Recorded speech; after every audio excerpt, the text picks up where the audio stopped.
en este día tan bonito con sol. Señor, estamos en tu presencia y, cómo no, Señor, hemos venido en esta tarde, en esta mañana, a alabarte, a bendecirte, a glorificar tu nombre, Señor, no puede ser de otra manera.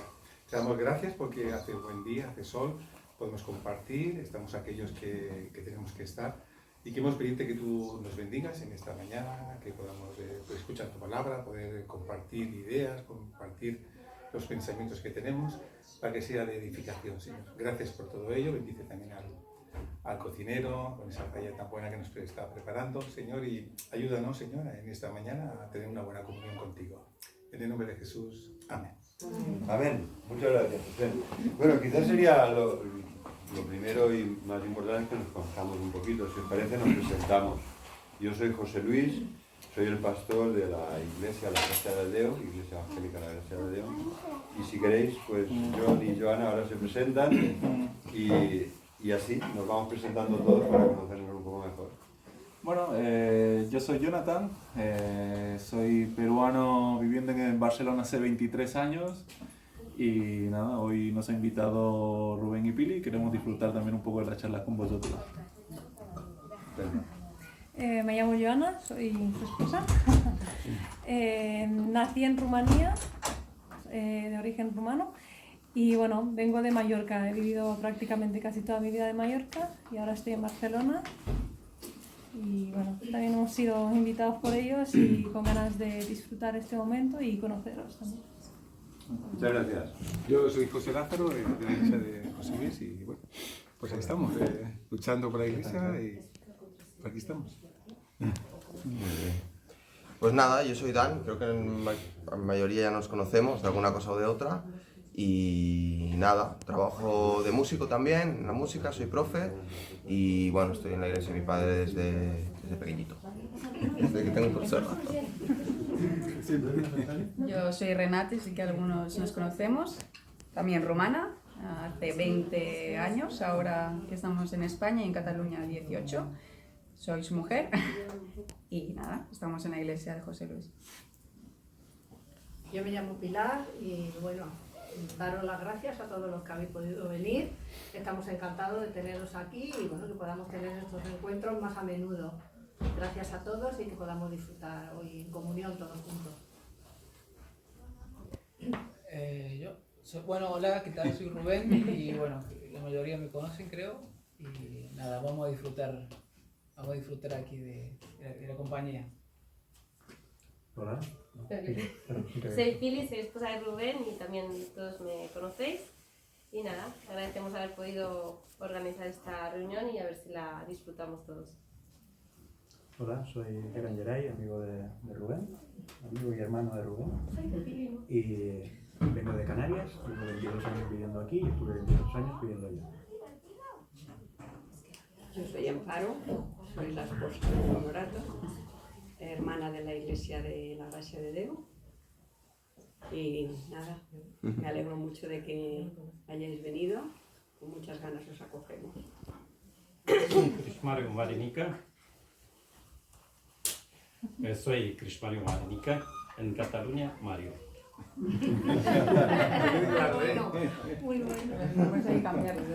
Bueno, muy bienvenidos todos, de verdad es una alegría enorme que lo hayamos conseguido.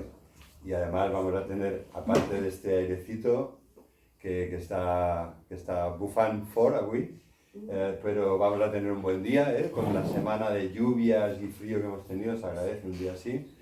Y me gustaría hablaros hoy del matrimonio según su inventor.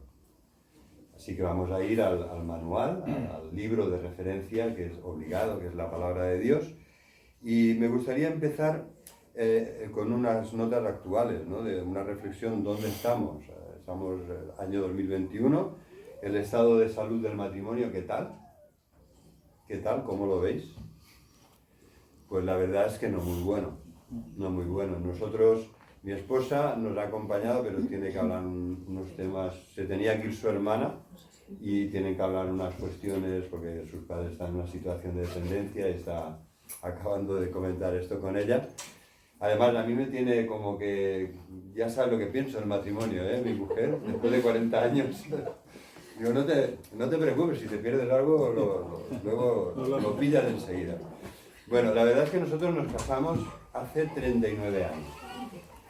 Y cuando yo reflexiono en ese momento, no es tanto tiempo, bueno, sí es mucho tiempo, pero a mí no me lo parece porque nos vamos haciendo mayores y no nos damos cuenta, o sea, pensamos que siempre estamos igual. Y la cosa es que cuando analizo qué ha pasado con el matrimonio estos 40 años, es impresionante. Es impresionante. En mi época se casaba todo el mundo, los más progres también. Todo el mundo se casaba. ¿Qué pasa hoy? No, esto no es así, ¿verdad? Esta situación ha cambiado de forma muy grande. Además de que hay muchos menos matrimonios, se rompen muchos matrimonios. O sea, la estadística, grosso modo, esto pasa en Europa, en casi todos los países es igual. Yo tengo las estadísticas de Francia y las de España coinciden. Más o menos es de cada 3 matrimonios hay uno que se rompe. Y en las zonas de grandes ciudades, zonas metropolitanas muy urbanitas, la proporción llega de cada matrimonio, de cada 2 matrimonios se rompe uno. O sea, llega al 50%. Yo creo que esto ahora ha cambiado. La tendencia, ya sabéis, ha cambiado. ¿Por qué? Pues la tendencia es la reversa. O sea, las nuevas generaciones, los jóvenes de ahora, los que están entre 20 y 30 años, se van a vivir juntos, un poco antes, un poco después. Cuando se conocen y llegan a un acuerdo, se van a vivir juntos. Y en todo caso, quizás se plantearán ser pareja de hecho cuando lo necesiten, es decir, cuando requieran beneficiarse de alguno de los derechos que esto conlleva, o quizá cuando llegue algún hijo, entonces se plantearán pues ser pareja de hecho o casarse, pero de entrada se van a vivir juntos, sin más, ¿no? Y esto para ellos es lo más natural y sociológicamente, socialmente está completamente integrado y bien aceptado. Todo el mundo lo entiende. ¿Por qué? Porque aunque nosotros no pensemos igual, cuando lo hacen tus hijos o lo hacen tus nietos, pues llega un momento que dices, bueno, pues oye, no está mal, ¿no? Algo que quizá tú por convicciones estabas en contra, pero cuando lo ves que eso ha pasado en tu casa, pues llega un momento que lo integras tú también, ¿no? Aunque no cambies de opinión, pero lo integras como algo que es así, que pasa y que esta es la práctica actual. Entonces, como os decía, la pareja de hecho, que es una figura que prácticamente tiene los mismos derechos que el matrimonio, se lo plantearán cuando lo necesiten. Un par de cositas. Primero, ¿en qué se diferencia la pareja de hecho de la pareja de derecho? Pues precisamente es en eso, ¿no? La pareja de hecho es porque no es de derecho, ¿no? Porque no ha hecho todos los trámites y no ha querido comprometerse en el contrato matrimonial que hace que una pareja no solo sea de hecho, sino también de derecho. Y después otra cosa, que esto está empezando a ser tan especial, ¿no? El hecho de que una pareja se plantee casarse para convivir, está siendo ya tan especial, tan raro, de que yo he vivido esa experiencia de que los jóvenes de 20 años dicen, ¿cómo? ¿Que alguien se va a casar sin primero irse a vivir? Yo no conozco a nadie que lo haya hecho. No conozco a nadie que haya hecho esto. O sea, esta es la situación sociológica en España en este momento, al menos en Cataluña, que es lo que yo conozco los últimos años, ¿no? Entonces, yo creo que los más perjudicados de esta falta de unidad y compromiso, ¿no? Porque todo esto, sobre todo, yo no, en ningún momento, por favor, quizá hubiera debido empezar por aquí, yo respeto profundamente las opciones de todas las personas, porque respeto sus derechos, su libertad y las decisiones que tomen. Quizá no son las que yo tomaría, lo que las personas deciden no es lo que yo creo que es lo mejor para ellas, pero aún así lo respeto, ¿no?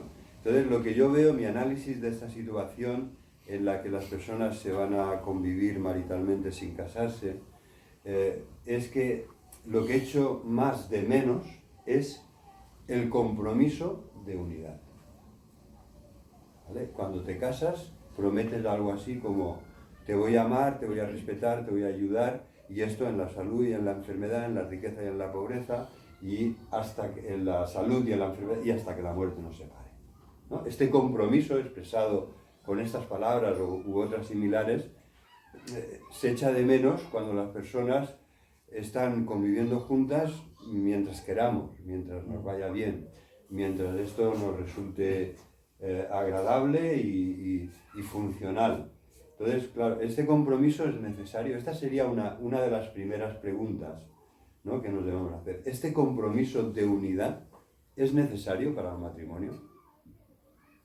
¿Es bueno para el ser humano tomar este compromiso de unidad? Yo estoy convencido que sí. Y sobre todo los hijos, ¿no? Porque haríamos mal en acercarnos a este tema sin acercarnos de una forma más global, es decir, matrimonial y familiar, ¿no? ¿Qué va a pasar con los hijos? Cuando no hay este compromiso de unidad firme, ¿qué va a ser de ellos? ¿En qué familias se van a criar? ¿En familias monoparentales? ¿Con padres en discordia? Bueno, hoy en día es muy común, muy común, que cuando hay un problema en la pareja, estén casados o no, y haya una separación, un divorcio, lo que se haya producido, que el niño esté una semana con el padre y una con la madre. Entonces esto se crea una situación especial porque los niños tienen 2 hogares, tienen normalmente 4 padres cuando los padres rehacen su vida de pareja con otras personas, tienen 8 abuelos, yo soy el 8º abuelo de uno de estos queridos niños, ¿no? Entonces, esta es la situación, ¿no? Tienen 2 hogares, hay a veces una competencia para ver qué hogar es el que más atractivo le ofrece al niño, y hay el doble de regalos, ¿no? Muchas veces hay una bicicleta aquí, una bicicleta allí, y los mismos regalos, ¿sabes? Hay una situación, los padres también, yo creo que los padres se adaptan mejor, porque al final muchas de estas personas y parejas tienen una semana es como si no tuvieran hijos y tienen mucha libertad, y la otra semana a veces tienen hijos de las 2 personas de la nueva pareja, y esas semanas son padres, pero bueno, con un grado de compromiso y de trabajo tremendo, que son los hijos de las 2 personas. En fin, nuestra sociedad, como veis, está realmente revolucionada, ¿no? No para bien, ¿no? O sea, el progreso y los cambios no siempre son para bien. Yo, en este sentido, no cambiaría por nada mi infancia en una familia estable, con 2 padres que se quieren, que han vivido juntos toda la vida, con una familia extendida de tíos y tías y primos y primas. Éramos 4 hermanas en el mismo pueblo. ¿Vale? Pues yo tenía 10 o 12 primos, además de mis 2 hermanos. Y yo creo que eso te aporta mucho como persona, ¿no? Te da una estabilidad, te da una solidez, te da una autoestima, te sientes parte de algo grande, y eso es bueno, porque cuando creces con esto es un patrimonio que puedes disfrutar toda la vida. ¿Qué les pasa a los niños que no han tenido esto? Que han tenido privaciones, porque la frase esa es cierta, divide y vencerás. O sea, en este caso la división, la separación, el divorcio, todo esto conlleva pérdida. Pérdidas para la pareja en primer lugar, porque es realmente duro y doloroso, pero también pérdidas para la familia, para los hijos. Es mucho más difícil mantener 2 hogares que uno. Es complicado. Entonces, yo creo que los padres lo llevan mejor, y yo como padre, como abuelo, como pastor, pues sufro cuando veo esas situaciones que sobre todo sufren los pequeños. Actual, LGTBIQ+. O sea, esta es la situación actual. Lesbianas, gays, a ver si no me confundo, transgéneros y transexuales, bisexuales, intersexuales. El Q es queer, en inglés, queer. ¿Qué es eso? Vale, esto quiere decir personas que no saben demasiado bien. ¿Dónde No, No saben, ¿Dónde los dos, ¿no? los dos No se identifican con ningún género.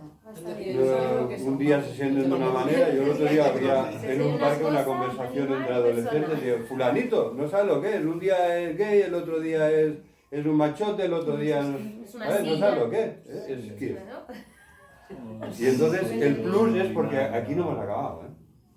Si hay un signo más, aquí no hemos acabado. Entonces, realmente nuestra sociedad está huyendo a toda velocidad de lo que vamos a comentar hoy, que es el matrimonio y la familia según su inventor, ¿no? Que es algo que nos va a ayudar, porque es como querer utilizar un complejo electrodoméstico sin leerte el manual de instrucciones. Bueno, pues seguramente algunas de las funciones no las vas a saber utilizar bien.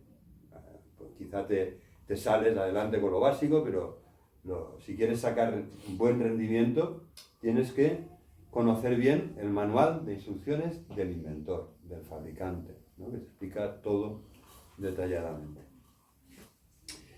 Bueno, hoy he aprendido que yo soy cisgénero, seguramente como vosotros. Cisgénero. Cisgénero. O sea, cisgénero es, quizá te lo dicen como un insulto alguna vez, cuidado. Pero yo soy eso, porque te identificas con el género que has nacido. Qué mal. Cisgénero.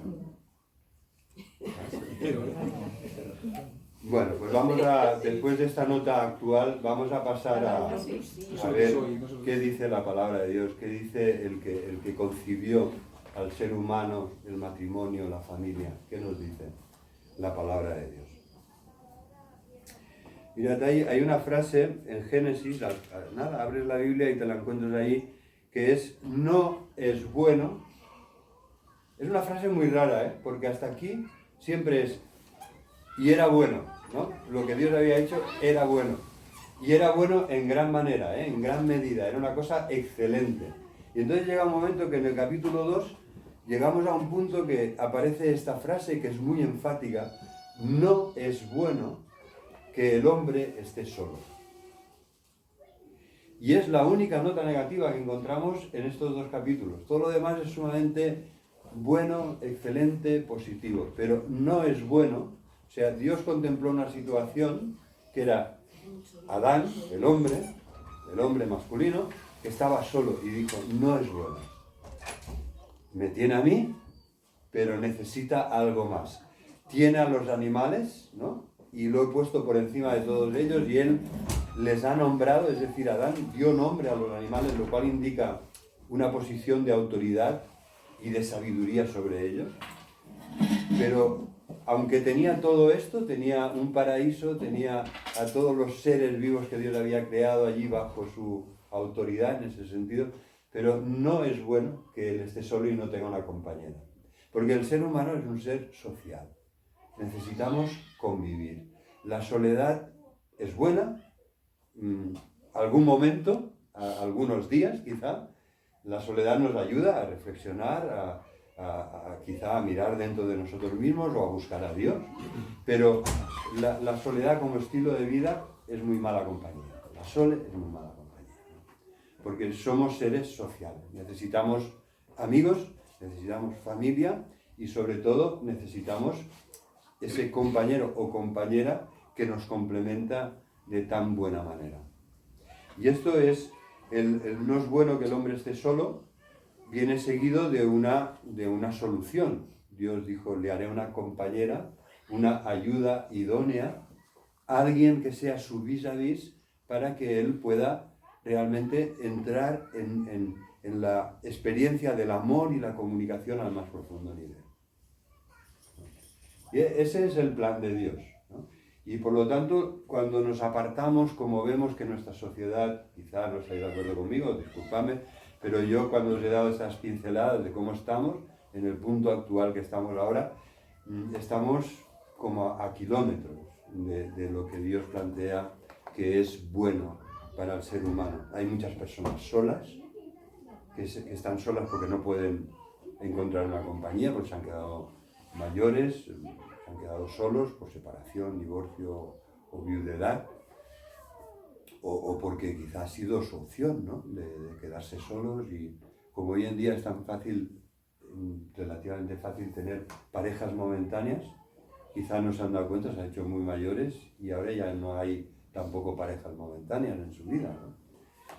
El Dios Todopoderoso que ha creado todas las cosas y seres vivos llegó a la conclusión de que no era bueno que el hombre estuviera solo y le creó una compañera. Entonces vamos a ver, había una ausencia que era tremenda, vital, ¿no? Era una necesidad vital que no estaba cubierta. Y por eso Dios se pronuncia de esta manera. No es bueno que esté solo, le haré una compañera, una ayuda idónea. El plan de Dios para el ser humano es que no estemos solos en este sentido nunca.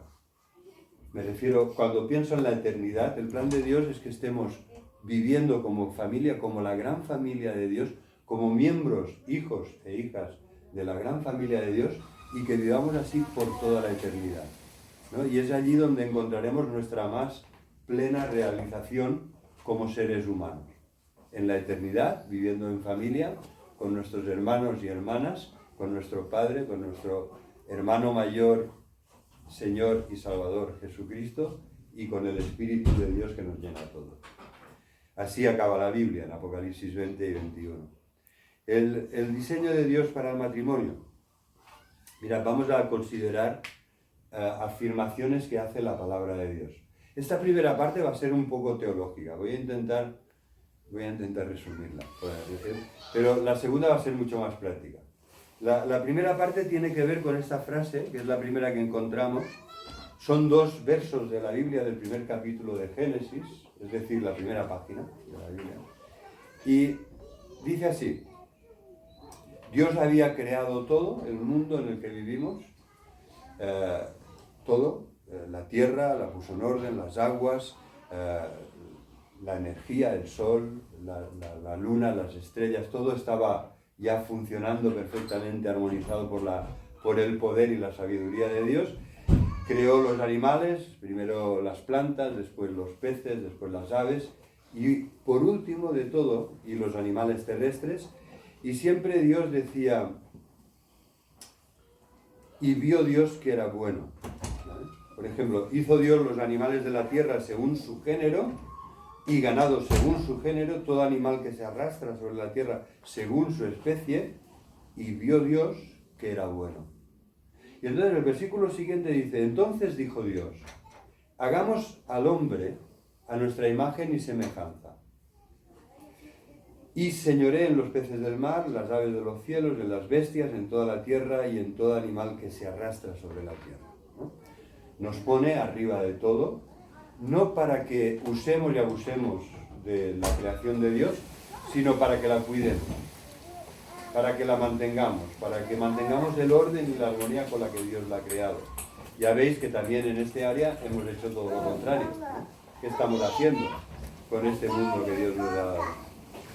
Entonces dijo Dios, hagamos al hombre a nuestra imagen y conforme a nuestra semejanza, y que señoree sobre todo lo creado. Versículo 27, y creó Dios al hombre a su imagen, a imagen de Dios lo creó, ¿no? Es muy enfático, lo repite. Creó al hombre a su imagen, a imagen de Dios lo creó, y entonces añade, varón y hembra lo creó. ¿Vale? Entonces esto es, fíjate, aquí vamos a unir 2 conceptos teológicos muy importantes. Uno es que hemos sido creados a imagen de Dios. El pecado, la maldad, el egoísmo, el orgullo, ¿verdad? ¿Visteis el vídeo que enviaron ayer de Pablo Moto? Como, ¿no? Pues miradlo, en el grupo de la iglesia, es muy interesante. No me hubiera imaginado nunca a Pablo Moto hablando así, ¿eh? Pero el análisis que él hace del mundo en el que vive él, tal como lo ve él, ¿no? Que es una persona muy conectada, es, ostras, qué mal estamos, ¿no? Y dice algo muy interesante, dice, ¿qué mal estamos? Porque somos malos. O sea, no es que estamos mal porque la cosa está mal y me ha contagiado a mí, no, la cosa está mal porque yo he contagiado mi maldad, mi egoísmo, mi orgullo, mi falsedad al mundo en el que vivo, ¿no? Aporto en ese sentido lo que aporto al mundo puede no ser bueno. Y en la mayoría de los casos no es bueno. Sí que es verdad que hay personas ejemplares, admirables, hay personas transformadas por la gracia de Dios. La gracia de Dios que llega incluso a veces a personas que no le conocen bien, pero la gracia común de Dios es tan grande, llega, ¿no? Hace salir el sol sobre justos e injustos. Y da la lluvia para que la tierra sea fértil para justos e injustos y nos da el alimento que necesitamos, ¿no? Entonces, la conclusión era impactante escuchar lo que decía, porque no nos hacemos, ¿no?, de que sea tan realista y tan lúcido en el análisis que hace de cómo está el mundo en el que vivimos. Y coincide plenamente en muchas cosas con el análisis que hace la palabra de Dios, por ejemplo, en Romanos capítulo 1. ¿No? Es una situación que dices, ¿cómo puede ser que Pablo escribiera esto hace 2000 años mirando al mundo grecorromano y que yo lo leo hoy y es lo que veo en Barcelona? Es así, ¿no? Con los mismos problemas que nos acucian hoy. Es así de la palabra de Dios de vigente y de pertinente en su mensaje, ¿no? Entonces aquí vamos a conectar dos cosas muy importantes, y es que hemos sido creados a imagen de Dios, pero el pecado, la maldad, el egoísmo, el orgullo, la falsedad, todo lo malo, lo negativo que hay en nosotros y en el mundo en el que vivimos, desdibuja la imagen de Dios en el ser humano. Esa imagen está ahí. No la hemos perdido, pero el pecado la empaña. No se ve claramente esa imagen. Ese es el primer concepto. El segundo concepto es el tema de que la imagen de Dios está relacionado con la única distinción que hace Dios entre los seres humanos. Dios solo hace una distinción. Cuando habla de animales, de peces, de plantas, de aves, de animales terrestres, hay según su clase, según su género, según su especie. Cuando habla del ser humano, lo que dice es que ha sido creado a imagen y semejanza de Dios, y solo hay una distinción. A ver si sabéis cuál es. Pues es la distinción que el mundo se empeña en borrar. Hombre-mujer. ¿Vale? Esta es la única distinción que hay. Es una distinción sexual, querida por Dios. Este es el diseño de Dios para el ser humano. Y como seres humanos necesitamos entender y mantener esta distinción. Porque no somos iguales. Por supuesto, físicamente no somos iguales, pero tampoco a todos los otros niveles. No somos iguales. No somos idénticos. Entendedme bien en el sentido, somos iguales en dignidad, en inteligencia, en muchas otras cosas positivas, pero hay unas diferencias sexuales que van mucho más allá de lo físico, que van también a lo psicológico. Hay un libro muy gracioso que os recomiendo. A veces piensas que puede ser cristiano y todo el autor, y se llama Ellos son de Marte y ellas son de Venus, que tiene toda una colección de libros sobre esto, sobre las diferencias. Interesante. Entonces vamos a reflexionar en esto. En primer lugar, el hecho de haber sido creados a la imagen de Dios constituye un enorme privilegio y una gran responsabilidad. Pero es un privilegio enorme. Y la única diferencia, como os decía, es la sexual. La asociación de la imagen de Dios y la diferencia sexual muestra que tanto el hombre como la mujer participan y son hechos a imagen de Dios. Los dos, hombre y mujer. En hebreo es ish, el hombre, el varón, isha. Se añade para la terminación femenina, se añade la terminación a, con una h final, en muchas palabras hebreas, ¿no? Entonces, la Biblia habla del hombre tan sencillo como ish, isha. El hombre, la mujer. Es lo mismo, ¿vale? La raíz es la misma, pero hay un masculino y un femenino, ¿vale? Hay un hombre y una mujer, varón y hembra. La única distinción que Dios hace.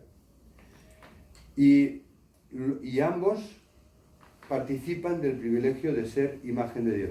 Esto que nos parece, dirá, claro que sí, todo es así, es normal, son iguales en dignidad, en valor, en inteligencia, en derechos.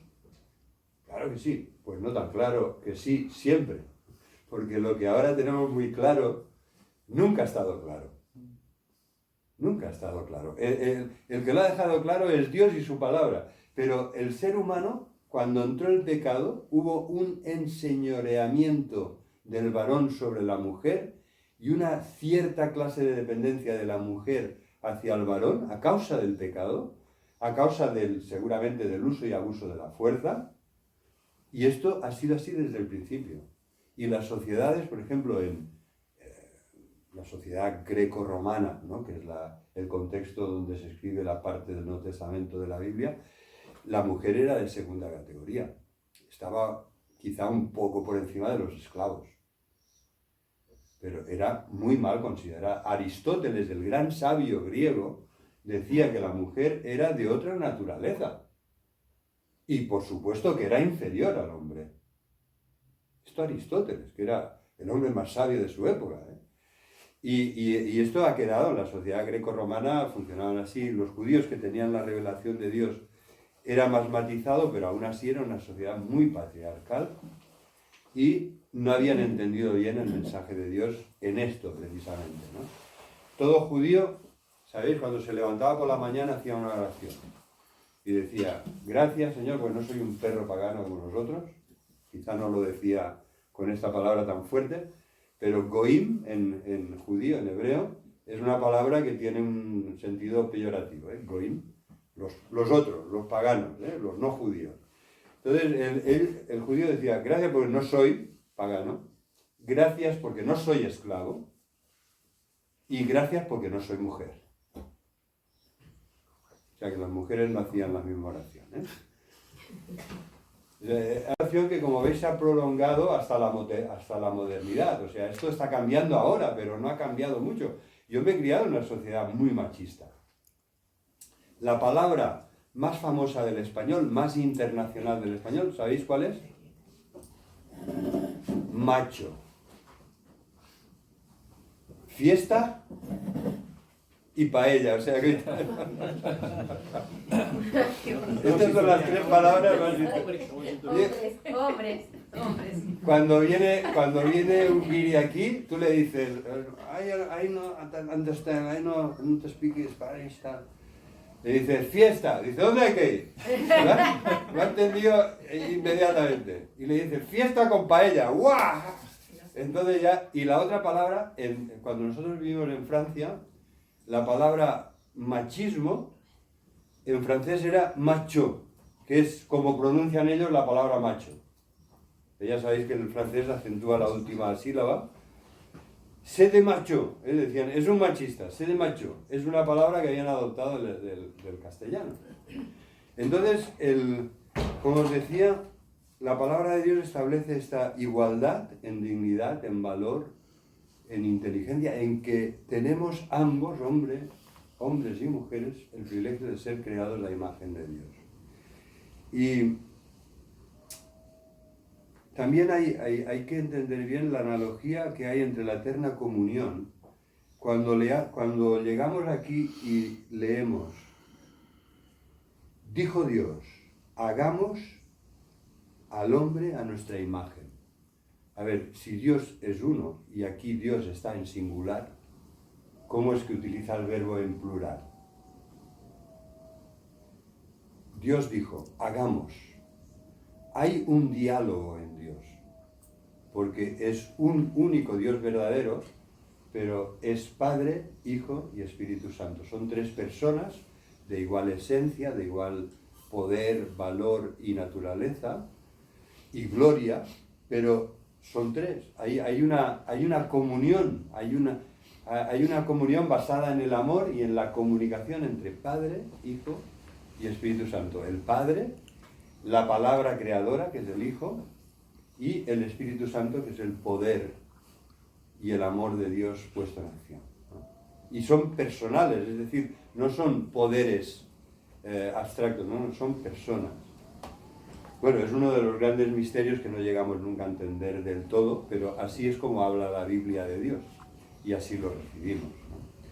Y entonces esta comunión que hay en Dios se traspasa. Por eso dijo Dios, no es bueno que el hombre esté solo, porque mientras Adán estaba solo, no podía haber este diálogo con un tú a tú, con un igual, hasta que tuvo su compañera, la mujer que Dios le dio y que sería la madre de los hijos de sus hijos, ¿no?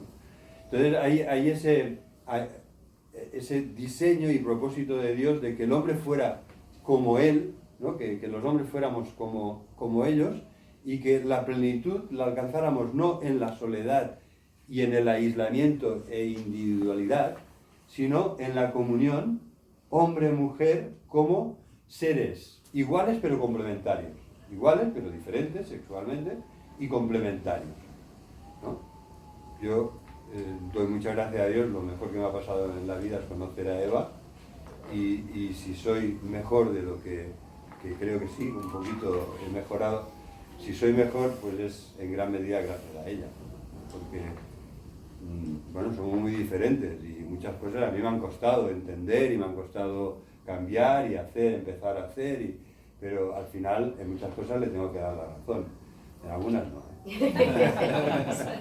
Bueno, esto lo digo así valientemente porque no está aquí.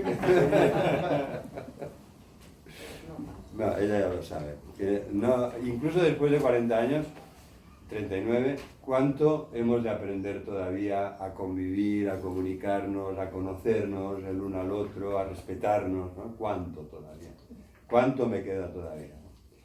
Y en ese sentido, es bonito ver que la plena realización del ser humano solo se da en este ámbito espiritual en el cual nos relacionamos con Dios gracias a la obra de Jesucristo y por medio del Espíritu, pero también nos podemos relacionar con otros en este amor que Dios nos da, y que esto encuentra su máxima expresión en el amor entre un hombre y una mujer que se aman y que van a formar una familia juntos.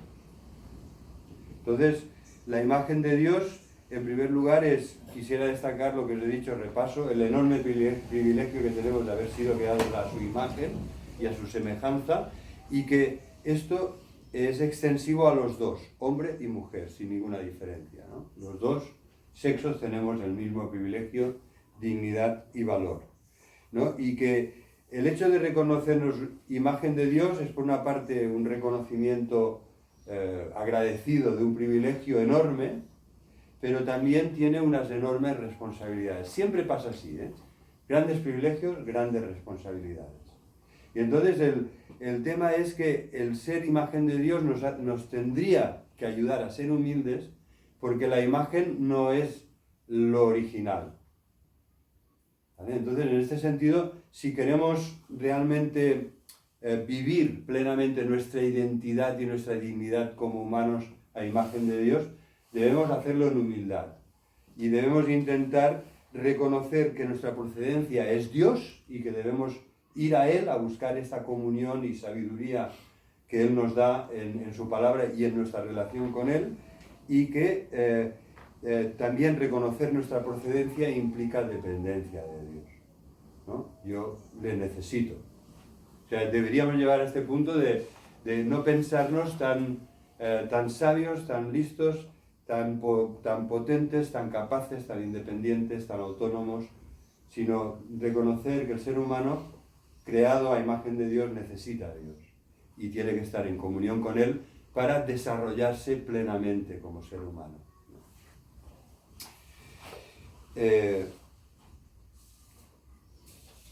Entonces vamos a ir a un último punto, que voy a leer un pasaje, voy a leer un poquito más, ¿vale?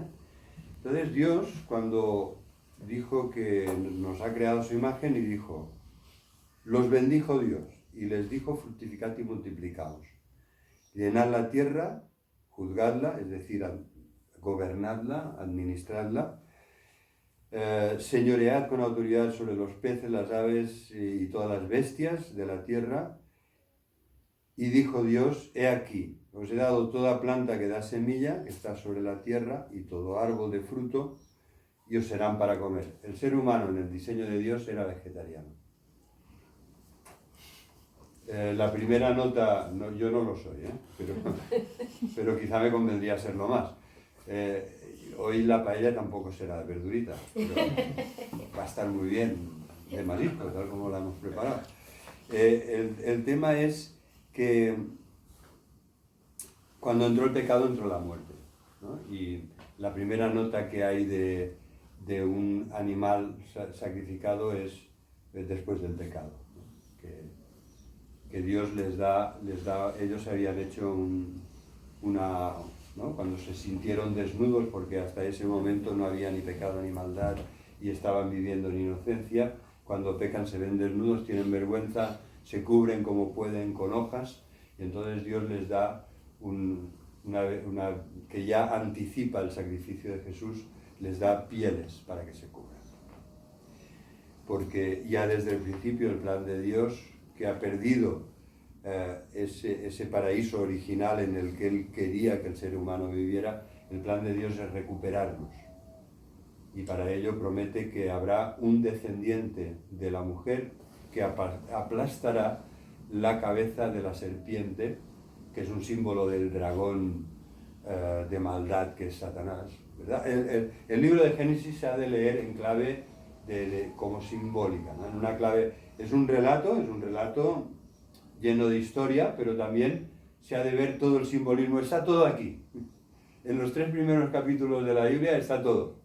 Y si lees los 7 primeros, está todo y mucho más, ¿no? Entonces, pero hay que leerlo en esa clave simbólica. Y ya desde el principio el pecado nos separa de Dios, nos aliena, va a traer enfermedad, muerte, dominación, rivalidad, va a traer el asesinato fratricida de Caín contra Abel, pero también Dios ya quiere solucionar, quiere reparar el daño que está haciendo el pecado y ya tiene su plan. Es el Cordero de Dios, preparado desde antes de la fundación del mundo para salvarnos, para quitar el pecado del mundo, para salvarnos y para perdonarnos. Bien, entonces en cuanto a esto, yo lo he leído porque de entrada la bendición de Dios es fructificad y multiplicaos, llenad la tierra con hijos. ¿Vale? Entonces también, ahora me gustaría que nos planteemos, porque esto también es imagen de Dios. Dios es uno, pero son 3. Y Dios ha creado el mundo tan lleno de riqueza y de belleza en el que vivimos. Entonces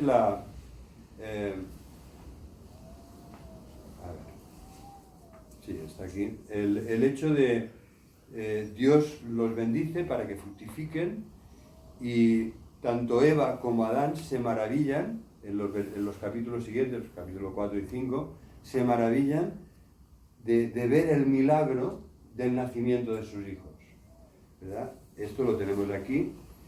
Conoció a Adán. Conocer es un eufemismo de las relaciones íntimas entre un hombre y una mujer. Conocer en hebreo tiene este significado de conocimiento en intimidad y profundidad, ¿no?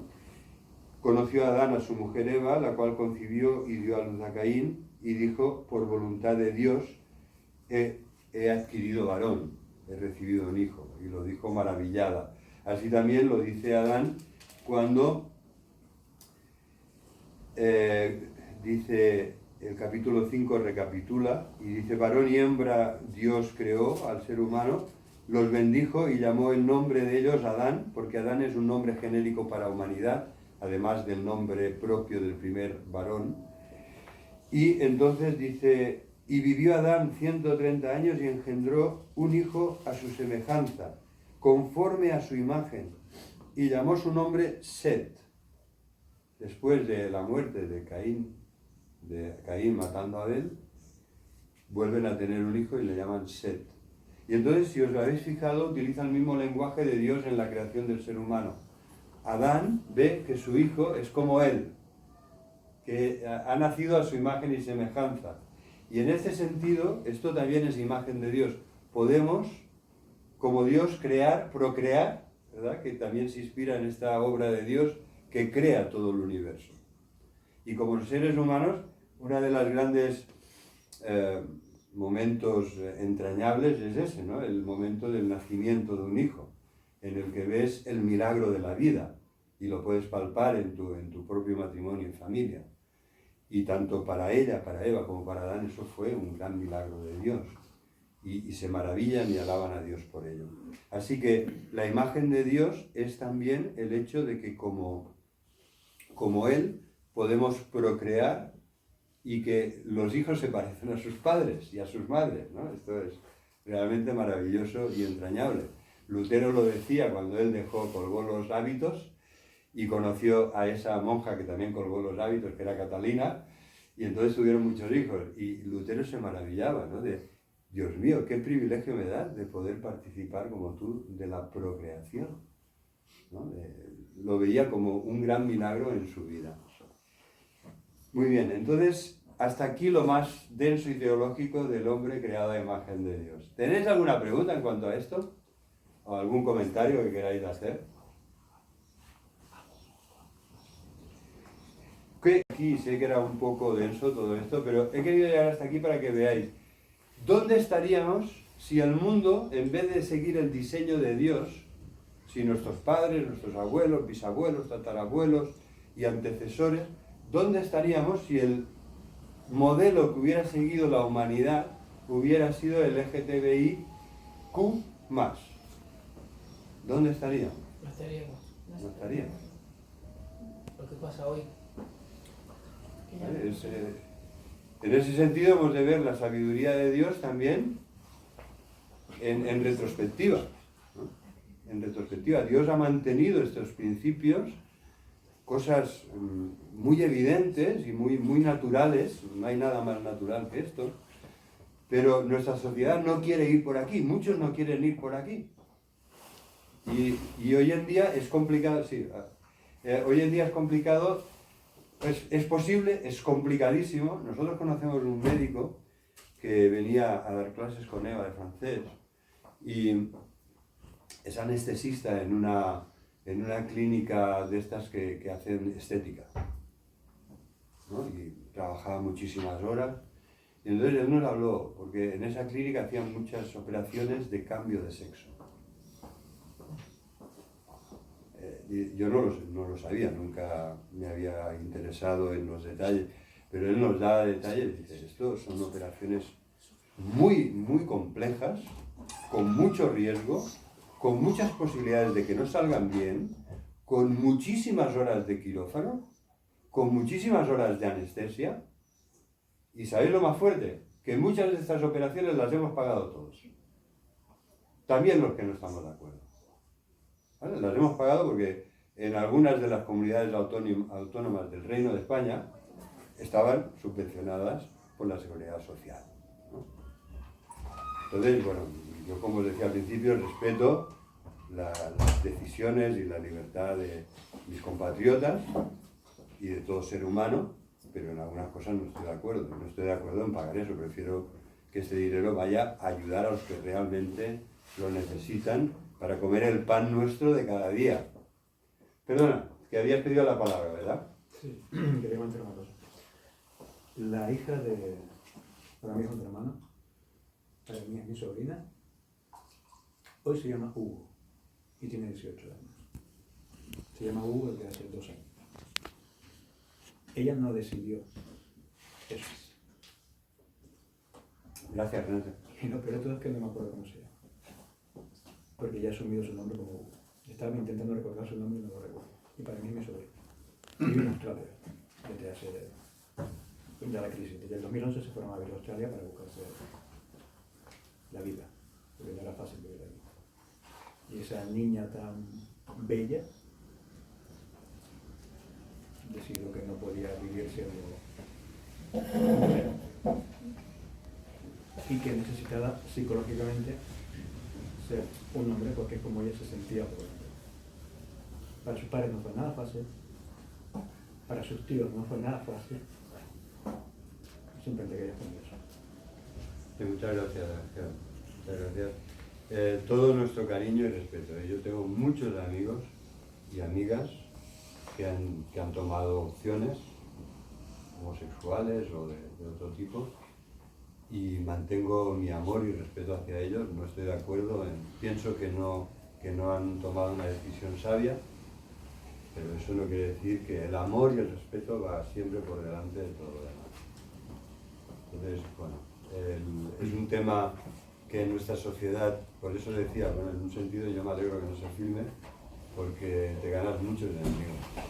simplemente por repetir lo que entendemos que dice la Biblia en cuanto al diseño y propósito de Dios para el ser humano en su relación de pareja, ¿no? En relaciones de pareja. Muy bien, entonces, si me permitís, voy a continuar. Vamos a ver qué hora es. Vale. Entonces me gustaría continuar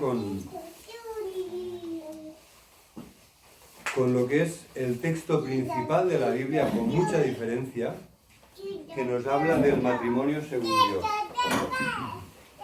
Este texto lo encontramos aquí en Génesis capítulo 2 y lo vamos a encontrar 4 veces en el Nuevo Testamento. 2 veces lo va a citar Jesús cuando habla del matrimonio y del divorcio, y otras 2 veces lo va a citar Pablo, porque realmente es el texto de referencia para todo, ¿no? Y es el diseño de Dios para el matrimonio, está aquí. Bueno, como sabéis, hay un relato muy poético de cómo Dios crea a la mujer de una costilla de Adán, de la costilla porque, ¿no? Dice, bueno, no la cogió ni de la cabeza para que la mujer no se enseñoreara sobre el hombre, ni la cogió de los pies para que fuera humillada y pisoteada. La cogió del costado porque está cerca del corazón, la cogió de esta zona de debajo del brazo para que fuera protegida, y la cogió pues eso, para que fuera amada bien cerca del corazón. Y para que sea, la cogió de un lado para que sea nuestra compañera y andemos hombro a hombro los dos. Entonces, dicho esto, que es un acercamiento poético a la cuestión del matrimonio, el texto de referencia es el siguiente. Por lo tanto, dejará el hombre a su padre y a su madre, se unirá a su mujer y serán una sola carne. Este es el texto. Estos son los principios de Dios para el matrimonio, para toda época y para toda cultura y todo lugar. Entonces, con los años ha habido una influencia cristiana muy fuerte en nuestra sociedad durante muchos siglos, y como veis el contrato matrimonial se ha desarrollado mucho más y tiene muchos más derechos y responsabilidades y es una cosa mucho más compleja, ¿no? Pero esto lo han hecho los hombres en su deseo de darle una forma jurídica, de que tenga derechos y responsabilidades y de que estos sean expresados. Pero me maravilla la sencillez de la palabra de Dios. Deja a tu padre y a tu madre, únete a tu mujer y sé una sola carne. Así de sencillo, así de rápido, así de claro. Entonces, fijaros, hay 3 principios aquí que hemos de tener en cuenta. El primero es, deja a tu padre y a tu madre. Se está formando una nueva familia en una sociedad patriarcal como en la que se escribe este texto, que es la época de los patriarcas, Abraham, Isaac, Jacob y en adelante, muy patriarcales. En esas sociedades se sobreentiende que la mujer va a dejar a su familia y se va a ir a la familia patriarcal de su marido. Pero lo que dice el texto es revolucionario. Dice, tú ya no eres hijo de los judíos, como por ejemplo yo me llamo Gómez, que es hijo de Gómez, ¿no? La partícula ez al final de un apellido en árabe significa hijo de, y en el hebreo era Ben, ¿no? Bartolomé, Ben o Bartolomé, hijo de Ptolomeo, ¿verdad? Esto era en arameo, en hebreo es Ben Adar, hijo de Adar. Entonces lo que quiero decir con esto es que esta sociedad patriarcal lo que hacía era grandes clanes familiares, pero la palabra de Dios dice no, o sea, cuando tú te casas tienes que dejar a tu padre y a tu madre, porque la principal relación de tu vida va a ser tu esposo o tu esposa. Y eso no quiere decir abandonar a los padres, eso no quiere decir dejar de honrar a los padres, pero sí quiere decir dejar de obedecer a los padres. ¿Vale? Honra a tu padre y a tu madre es un mandamiento con promesa que tienes que mantener vivo en tu vida toda la vida.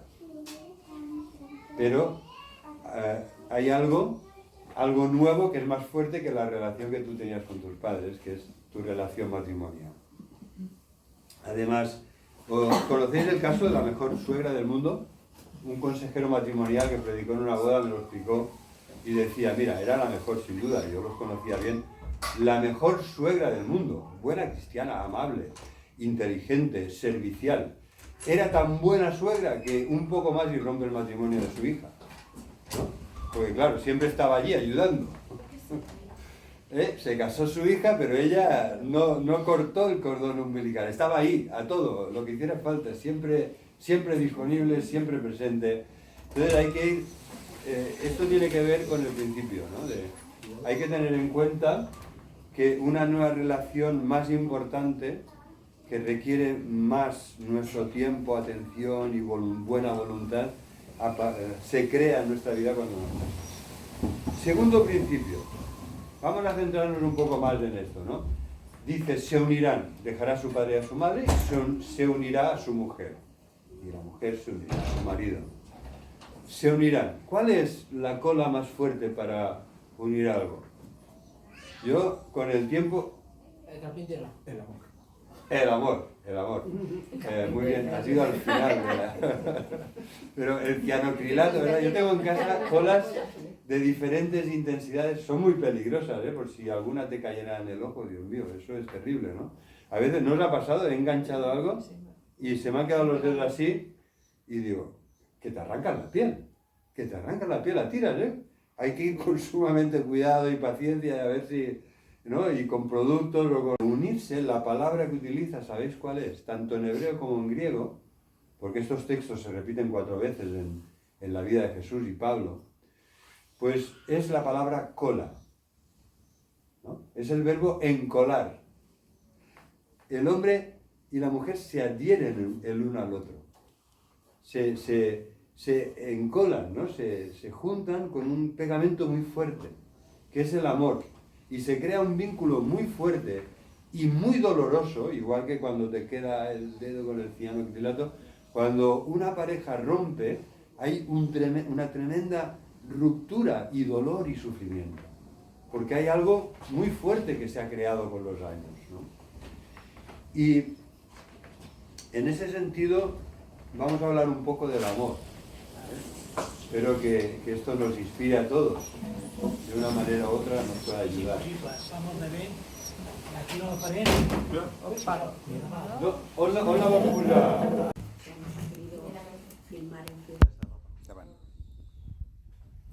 ¿Sí? Muy bien. Pues vamos a hablar del segundo principio para todo matrimonio que debemos tener muy en cuenta, pero que es un principio que es mucho más extensivo que el ámbito del matrimonio, porque el amor es fundamental en toda relación humana. El amor es lo que realmente llena de significado las relaciones humanas y las hace ricas y fructíferas. Cuando no hay amor, la palabra de Dios le dice, aunque seas lo más inteligente, aunque seas de lo más sacrificándote por los demás, aunque tengas muchos dones y capacidades, si no tienes amor, de nada sirve y nada es, ¿no? Porque el amor da significado a las cosas y a las relaciones, sobre todo en el ámbito de la familia y del matrimonio. Así que hay 4 palabras que hablan de diferentes clases de amor. El amor en la Biblia es una de las palabras más importantes. Dios es amor. El amor resume toda la Biblia. Ama a Dios con toda tu alma, con todo tu corazón, con toda tu mente, con todas tus fuerzas. Es el principal mandamiento. Pero hay otro que es semejante en importancia, es ama al prójimo como a ti mismo. Amaos los unos a los otros, como yo, dice Jesús, como yo os he amado a vosotros.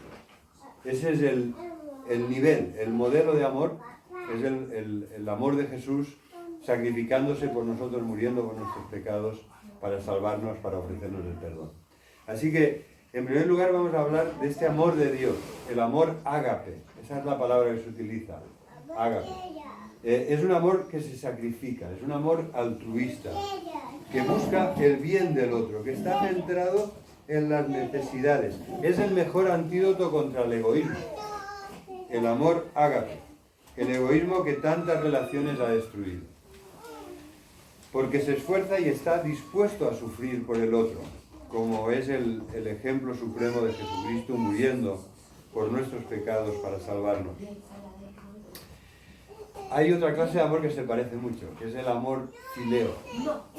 Esta palabra es muy conocida porque, por ejemplo, la palabra Filadelfia, la ciudad de Filadelfia, o el queso Filadelfia, utiliza este verbo que encontramos en el Nuevo Testamento y que habla de un amor puro y desinteresado, como por ejemplo el de un amigo.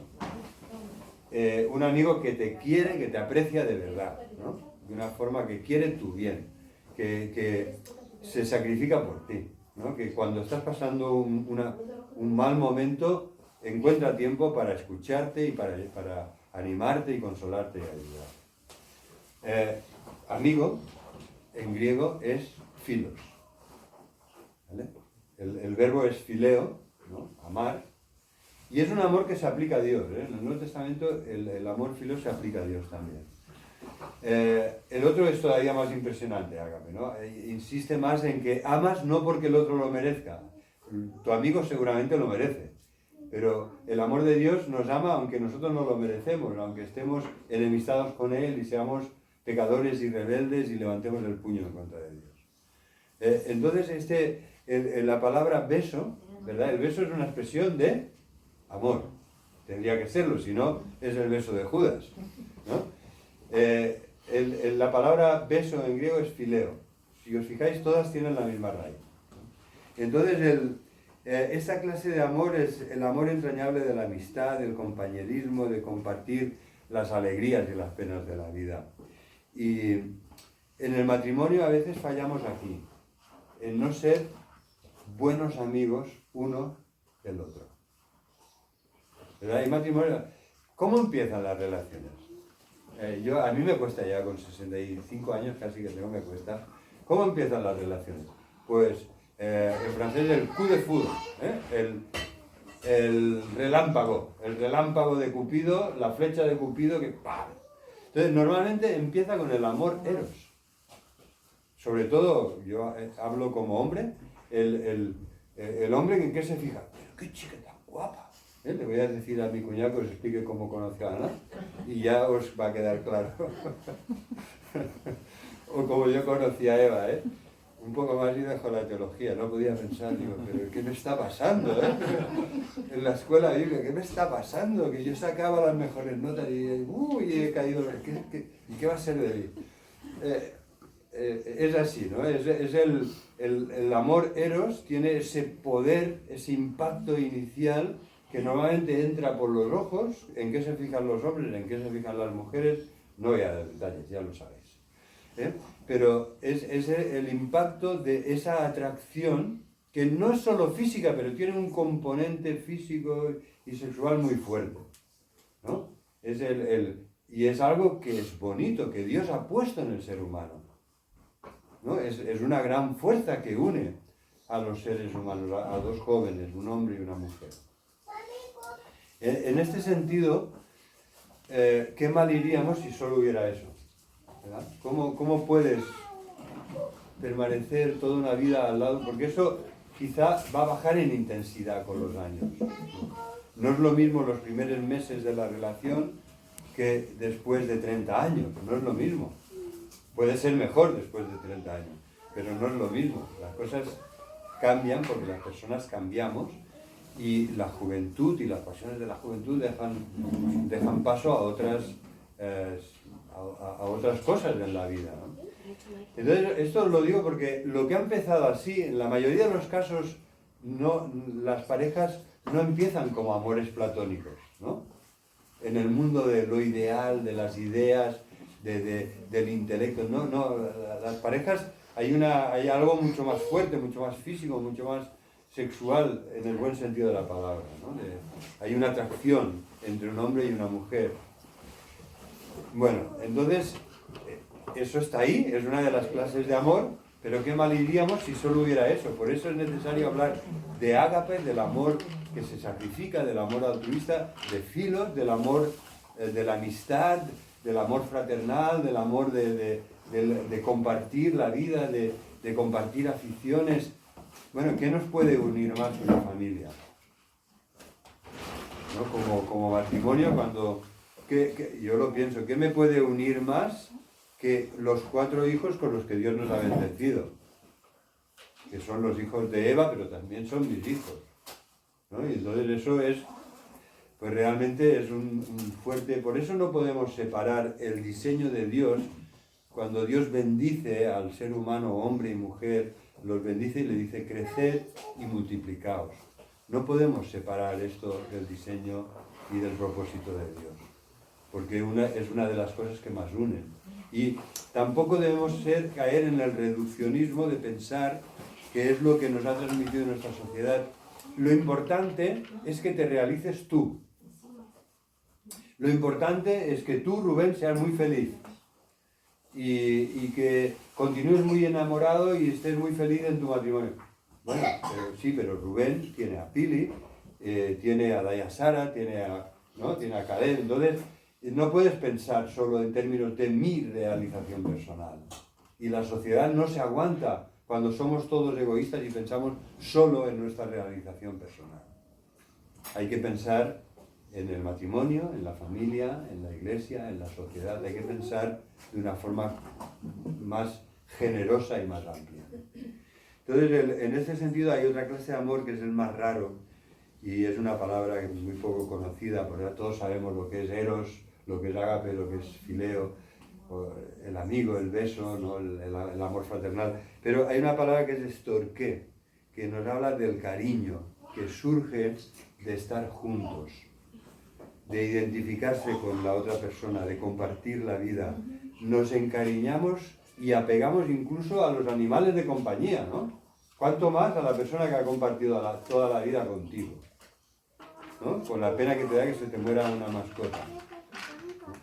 Y en ese sentido quisiera poneros un ejemplo. Estamos aquí y a veces bromeando digo que mi cuñado es como el Noé del siglo XXI. Ha habido épocas que aquí tenías que ir apartando los animales exóticos y salvajes para caminar. Parecía el arca de Noé.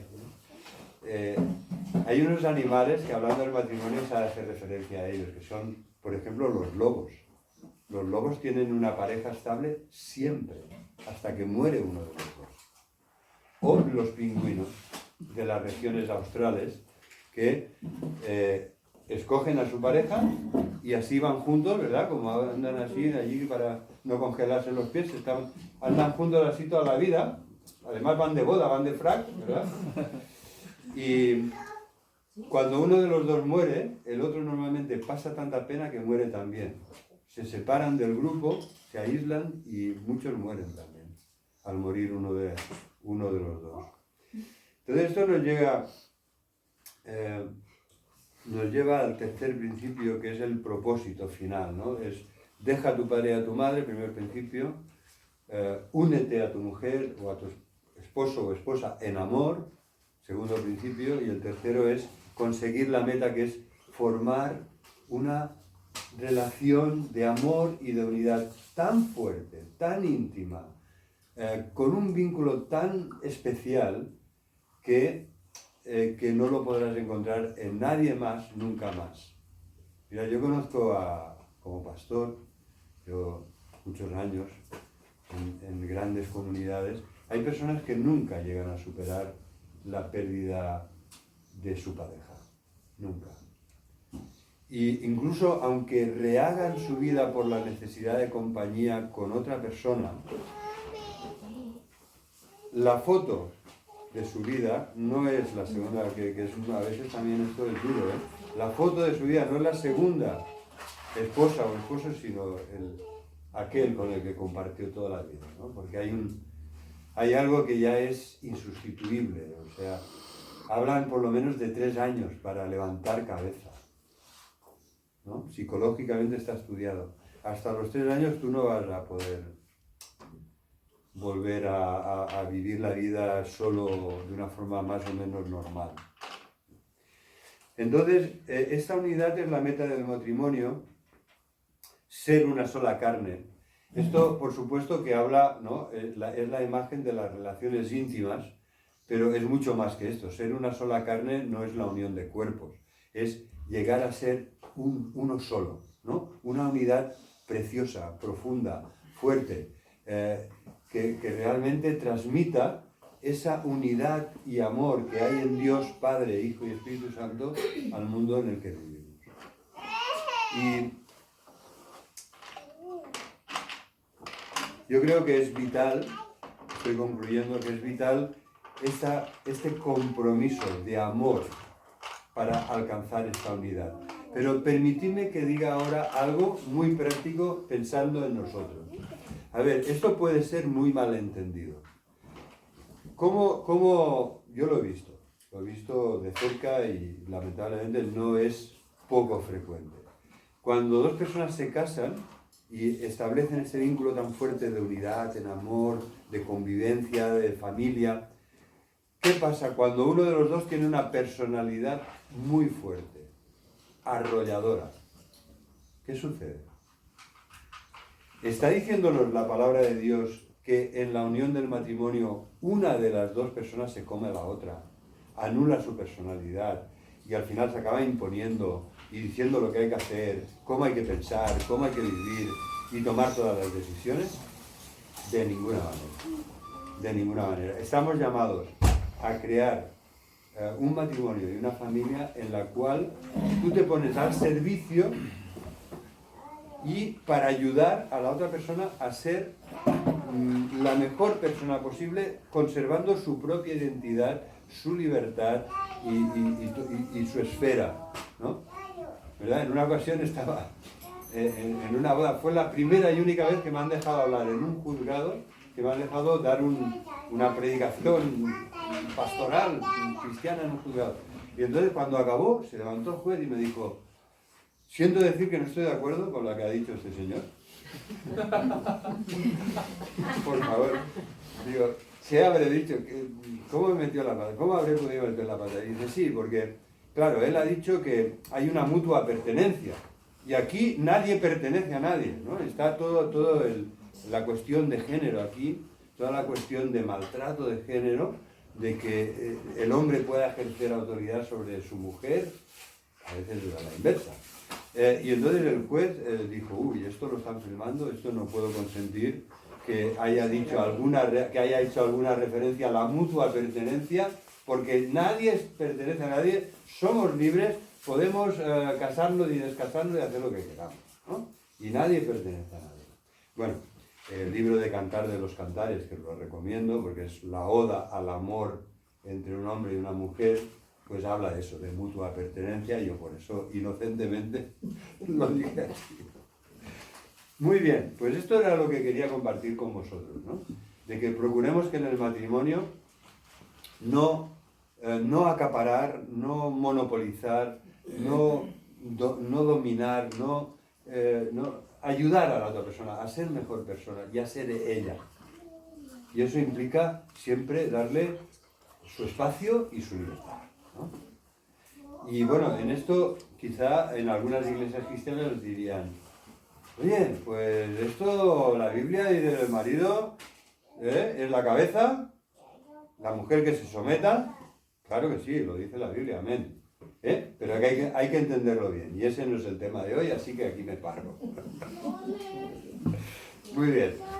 Así que por favor, ahora con toda libertad, pues podéis preguntar o comentar. Yo preferiría más que comentéis que preguntéis. Así que con toda confianza tenéis la palabra. Y también acordaos de que el coloquio que habíamos planteado para después de la comida, en cuanto a qué temas os interesa y pensáis que sería bueno tratar más en profundidad, pues ahora iremos tomando nota. Uy, yo me he dejado el boli en el coche, si alguien me deja el boli, o Rubén, ¿tú podrías tomar nota de los temas que salgan, por favor? Sí. Muchas gracias. Juntos de esta comunión en este lugar, y muchas gracias también por estos alimentos. Gracias por Emily, que nos ha querido obsequiar hoy con esta deliciosa paella. Señor, te pedimos que tú nos bendigas en este tiempo de comunión, lo bendigas a él en este servicio desinteresado y generoso que nos ha ofrecido hoy para cocinar para nosotros. En el nombre de Jesús, amén. Amén. Sí.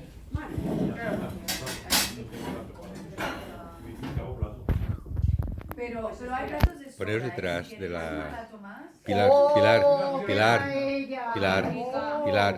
por detrás, para que salga ahí.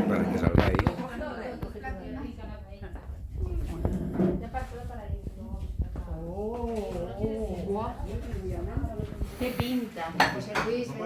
¡Guau! ¡Vaya paella! Emili, muchas gracias, un aplauso. ¡Vaya paella! ¡Vaya gambones! Sí, buenísimo. ¡Qué pinta!